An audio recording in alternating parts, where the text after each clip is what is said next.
You're good. Okay. When I was growing up, I lived in a mobile home park. My mother would say, if you dare call it a trailer park, I will get you for that. So we always called it a mobile home park.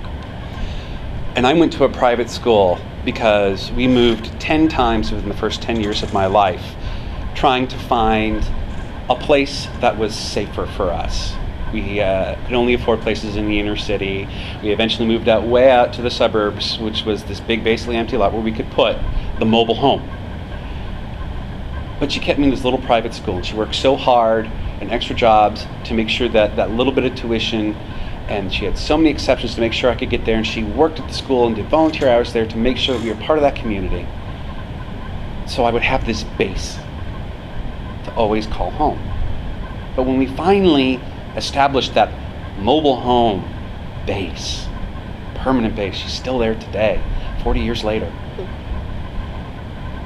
When it came time for the sleepovers that 6th graders and 5th graders have, I was so nervous to bring my friends to my house.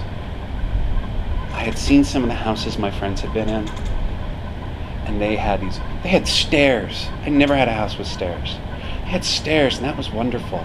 They had banisters, they had fireplaces, they had rooms just for toys, and it amazed me.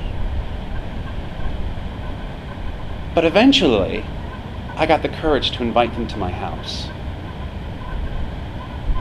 And what happened was they were so welcomed. My mother made cookies every single time. She let us stay up. There were always bags of Doritos and Mountain Dew. It was horrible, but it was fun. And I always had my friends want to stay at our house after that first visit. And they never wanted to go to their houses. We are a radically welcoming people. It doesn't matter what our houses look like. What matters is welcoming in those with whatever they have, giving them as much as we can to let them be the people that they are. We need to remember that each house is different. And we need to remember that each person lives in their house in their own ways. But what's important is the heart that dwells there. It's not the size of the house, it's the heart